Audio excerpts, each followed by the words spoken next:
আপনি খুব নিবিড়ভাবে পর্যবেক্ষণ করছেন, সেটি আমরা সবাই জানি এবং আপনার কথায় আমরা সেটি পরিষ্কার।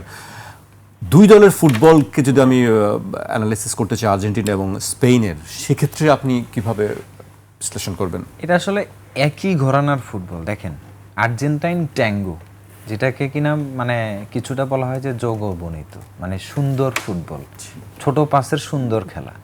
তো এই ট্যাঙ্গোটার আপগ্রেডেড ভার্সন হচ্ছে টিকি টাকা। টিকি টাকাও এখন এক্সেন্সে যোগবর্ণিত, অর্থাৎ সুন্দর ছন্দময় ফুটবল। আপনি বিল্ড আপ করে করে করে করে সুন্দর খেলে খেলে আগা, মানে এটাকে বলে আই সুদিং ফুটবল। তো আর্জেন্টিনা কিন্তু আই সুদিং ফুটবলের অরিজিন, এখান থেকে আপগ্রেডেড হয়ে কিন্তু স্প্যানিশ টিকি টাকাটা আসছে। স্প্যানিশ টিকি টাকার সাথে যুক্ত হয়েছে টোটাল ফুটবল, মানে ক্রুইফের টোটাল ফুটবল, তো যেটা আপগ্রেডেড হয়ে টিকি টাকাতে রূপ নিছে। মূলত এই ট্যাঙ্গো থেকেই এটার অরিজিন ধরা যায়, মানে ট্যাঙ্গো থেকে আসা অরিজিনটাই আর্জেন্টাইন ছন্দময় ফুটবল।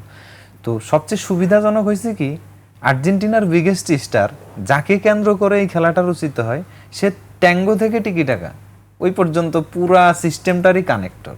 সো দুইটা সিস্টেমকে যে আসলে জোড়া লাগাইছে সে হলো লায়নেল মেসি। এখন সে এটাও জানে, ওটাও জানে। এবং আর্জেন্টিনা ফুটবলে, মডার্ন ফুটবলের ছাপটা আসলে কোত্থেকে আসছে, মানে আর্জেন্টিনার ইউরোপিয়ান অ্যাডাপ্টেড স্টাইলটা হলো নিয়ারলি বার্সেলোনা স্টাইল, যে সাফোকেটিং ফুটবল খেলাবে, অর্থাৎ রক্ষণ করলে রক্ষণে সাফোকেট করবে, যে অপোনেন্টকে জায়গা দেবে না, আর যদি অ্যাটাকে যায় অ্যাটাকে সাফোকেট করাবে। আর্জেন্টিনা ওই জিনিসটাই, ওই দুইটা মডেলই, যখন ডিফেন্স করে তখনও সাফোকেট করায়, নিজেরাও সাফার করে, অপোনেন্টকেও করায়, মানে গোল করতে দেয় না। আবার ধরেন এবার হয়তো গোল করতে না দেওয়ার প্ল্যানটা অতটা সাকসেসফুল না, শুধুমাত্র আর্জেন্টিনার ফুলব্যাক উইকনেসের কারণে। যদি ফুলব্যাকটা 22-এর মতো ফর্মে থাকতো, তাহলে আর্জেন্টিনা এই টুর্নামেন্টে ওই স্পেনের মধ্যেই কম গোল খাওয়া দল হইতো।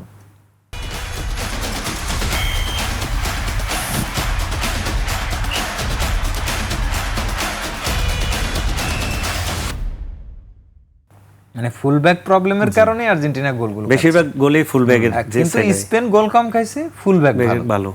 তারপর ধরেন এইসব স্পেনের যে ফুলব্যাক, আমি মনে করি যে they are no match for Lionel Messi. তো এইখানেই আসলে এখন ধরেন কুকুরে অনেক বেশি ওভারল্যাপ করে, পেদ্রো পোরো ওভারল্যাপ করে, এই মেসি হচ্ছে উইং শিফট করে মাঝে মাঝে, মানে ইয়া করে।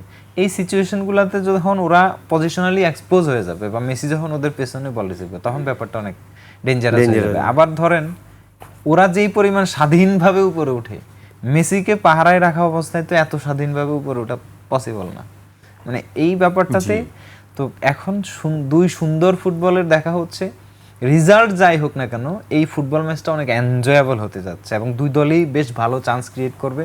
যাদের ফিনিশিংটা টপ নচ আসবে তারা হচ্ছে উইনার হবে। এই ক্ষেত্রে বলা যায় যে ফিনিশিং বা কোয়ালিটির দিক থেকে, ফিনিশিং কোয়ালিটি এন্ড প্রোডাক্টে আসলে এই মুহূর্তে আর্জেন্টিনা স্পেনের চেয়ে অনেক বেশি আগানো। এক্সজি কম কিন্তু গোল বেশি, এন্ড প্রোডাক্টটা বিবেচনা করলে দে আর ভেরি গুড। আমি ব্রাজিল সমর্থকদের জন্য একটি আপনার কাছে শুনতে চাই, জানতে চাই যে আসলে ব্রাজিলের ফুটবলের এই অবস্থা কেন চলছে? আমরা কয়েকটা বিশ্বকাপ ধরেই দেখছি যে তাদের আসলে নিচের দিকে যাচ্ছে। এই ব্যাপারটা বলতে চাচ্ছিলাম যে আর্জেন্টিনা মডার্ন ফুটবলে বেঁচে থাকার জন্য ল্যাতিন থেকে একমাত্র দল যারা মডার্ন মানে লাতিনের ফুটবলটাকে এখন রিপ্রেজেন্ট করছে। এই কাজটা ওই সময়টা থেকে, মানে 98-2 ওই সময়ের আশেপাশে আসলে ব্রাজিল করতো।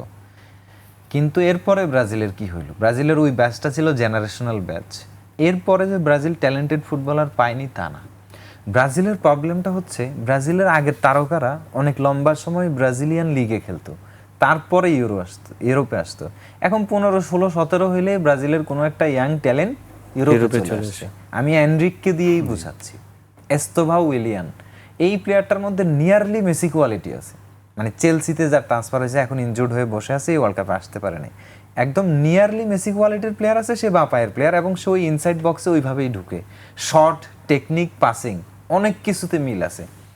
এই প্লেয়ারটা যদি ব্রাজিলিয়ান লিগে একটু ভালো নার্সার হইতো, বা Messi style team, let's say Barcelona, Manchester city, তাহলে ক্লাব সিলেকশন ভুল হয়েছে, চেলসিতে গেছে, এটা একটা বড় ব্যাপার, ফ্যাক্টর। এবং এই প্লেয়ারটা এখন কিসের নাগাল পেয়ে গেছে, মানে আপনার ব্রাজিলিয়ান লিগে এই ধরনেরই একটা ব্যাপার আইন থাকা উচিত যে 20 বছরের আগে কেউ জানি ইউরোপ যাইতে না পারে, তাহলে ওখানে স্ট্রাগল করে করে পুড়ে যেই সোনা খাটি হয় ওইটাই মানে আর কি স্ট্রাগল। তো ধরেন ভিনিসিয়াস কত আর্লি এজে মাদ্রিদে চলে আসে, এখন টাকা আর টাকা।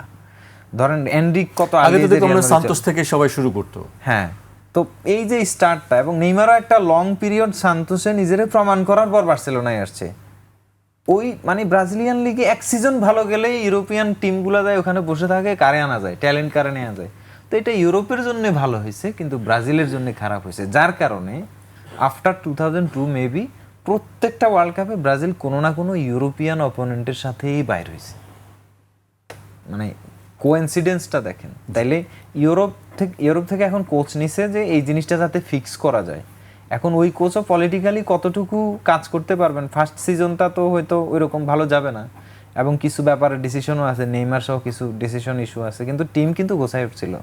ব্রাজিল নরওয়ের সাথে না হারলে হয়তো ইংল্যান্ডকে হারায় সেমিফাইনাল খেলতো আর্জেন্টিনার সাথে, হতেই পারতো এটা। মানে ব্রাজিলের কাছে ওই টিম, ওই ট্যালেন্ট, ওই স্ট্রাকচার সবই ছিল, শুধুমাত্র প্রপার স্পোর্টিং প্রজেক্ট, নার্ভ, জার্সির প্রতি টান।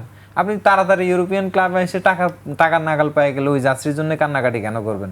হাইরে যায় 2-4 দিন পরে গার্লফ্রেন্ড হয়ে ঘুরবেন, আর নেইমার হাইরে যায় জুয়া খেলতে চলে গেছে। ওই যে ফিলিংটা, ওই যে আর্জেন্টিনাটা শার্টের জন্য ফাইট করে, মেসির জন্য ফাইট করে। এই ম্যাচ জিতার পরে গুলিয়ানো সিমিওনে লিটারালি কান্না করতেছে যে সে আমাদের জন্য ফাইট করতেছে, আমরা তার জন্য জীবন দিতে চাই।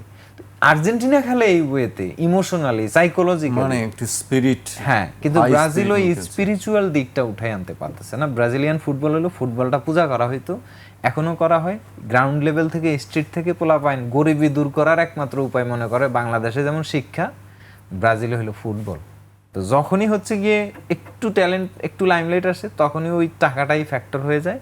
সো সেক্ষেত্রে ব্রাজিল ফেডারেশনের এগায় আসা উচিত ট্যালেন্টেড ফুটবলারদেরকে যেই ফুটবলিং এইড দেয়া, ক্লাবের বাইরে ক্লাবগুলোর বাজেট বাড়ানো, স্ট্রাকচার ঠিক করা, এই কাজটা করলে হয়তো ব্রাজিল আবার ওয়ার্ল্ড স্টেজে ব্রাজিলের মতো করে ব্যাক করবে। ব্রাজিল ব্যাক করলে কি করতে পারে এটা আমরা সবাই জানি।